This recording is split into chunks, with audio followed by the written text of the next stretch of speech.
बहुजन विकास आघाड़ी को लगा बड़ा झटका। प्रभाग 19 और 8 के सैकड़ों कार्यकर्ता शिवसेना शिंदे गुट में हुए शामिल।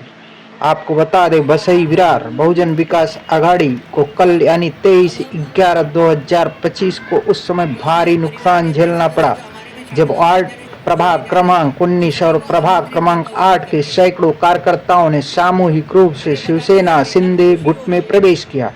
यह पक्ष प्रवेश शिवसेना जनसंपर्क कार्यालय बोईसर विधानसभा में आयोजित किया गया, जहां आमदार विलास तरे के मार्गदर्शन में पक्ष प्रवेश कराया गया और नव प्रवेशित कार्यकर्ताओं का स्वागत किया गया। इस अवसर पर शिवसेना के सक्रिय और प्रभावी युवा नेता अभिषेक सिंह ठाकुर, संजय मौर्य, नीलेश मौर्य और अब्दुल रब विशेष रूप से उपस्थित रहे और उन्होंने नए कार्यकर्ताओं का गर्मजोशी से स्वागत किया। कार्यकर्ताओं ने कहा, आमदार विलास तरे के नेतृत्व में क्षेत्र में तेजी से हुए विकास कार्य, उनकी जनता के बीच मजबूत पकड़ और संगठन की साफ सुथरी कार्यशैली ने उन्हें शिवसेना शिंदे गुट का हिस्सा बनने के लिए प्रेरित किया। राजनीतिक विश्लेषकों का मानना है कि वह प्रभाग क्रमांक 19 और 8 में यह सामूहिक पक्ष प्रवेश आने वाले निकाय चुनाव में शिवसेना शिंदे गुट की ताकत को कई गुना बढ़ा सकता है। सभी कार्यकर्ताओं को संबोधित करते हुए विलास तरे ने कहा, हम आपके साथ हैं और विकास कार्य रुकने नहीं चाहिए। प्रेस वार्ता करते हुए सवालों का जवाब बेबाकी से दिया।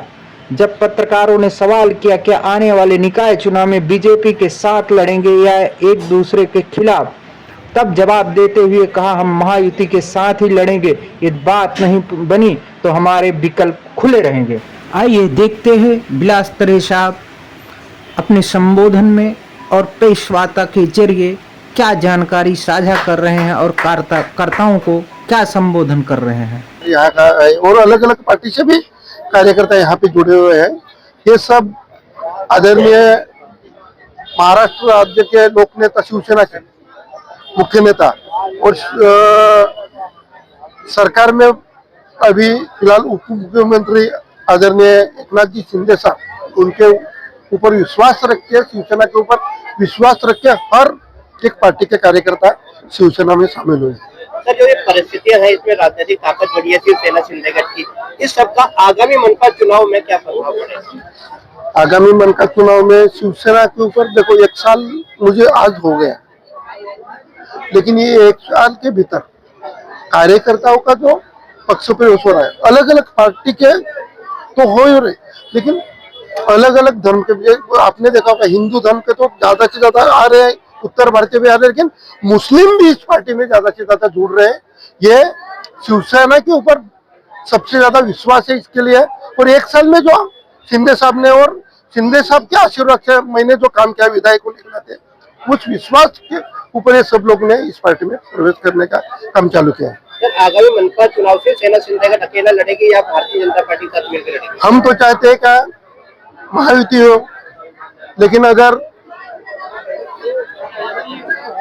हमारी हम बड़ा भाई जिसको कहते हैं वो भारतीय जनता पार्टी किसी सब से लड़ते हैं, वो मुझे पता नहीं, लेकिन मेरी यही मांग रहेगी कि हम अलायंस से लड़े, लेकिन अगर उन्होंने इच्छा व्यक्त की है तो हम मैत्रीपूर्ण लड़ेंगे। सर, पालघर जिला पंचायत और नगर परिषद में आप अकेले हो या तो फिर एनसीपी के साथ में कहीं आप सहयोग में लड़ रहे हैं, तो क्या यही प्रक्रिया यहाँ के महानगर पालिका चुनाव में भी दोहराई जा सकती है? 3 नगर परिषद है और 1 नगर पंचायत, ऐसा 4 हर जगह पे हम अलग अलग मैत्रीपूर्ण लड़त से लड़ रहे हैं। लेकिन शिवसेना के माध्यम से जो शिवसेना का विचार जिनको पसंद है, वो एनसीपी भी हमके साथ कोई जगह पे हमारे साथ में है, तो हम ताकत से मैत्रीपूर्ण है, लेकिन हम शिवसेना ताकत से उतरे हैं। आने वाले 3 तारीख को आपको रिजल्ट मालूम पड़ेगा कि शिवसेना भी पालघर जिले में किस मजबूती से खड़े है। जिस हिसाब से आज नए कार्यकर्ता लोगों ने पक्ष प्रवेश किया है, तो क्या वही सम्मान, वही आदर जो आज नए पक्ष प्रवेश किए उनको भी वही सम्मान मिलेगा जो पुराने कार्यकर्ताओं को मिलता आ रहा है? पुराने कार्यकर्ताओं को जो सम्मान मिलता है वही सम्मान नया है, वो स्वागत के साथ उनका भी वही सम्मान होगा।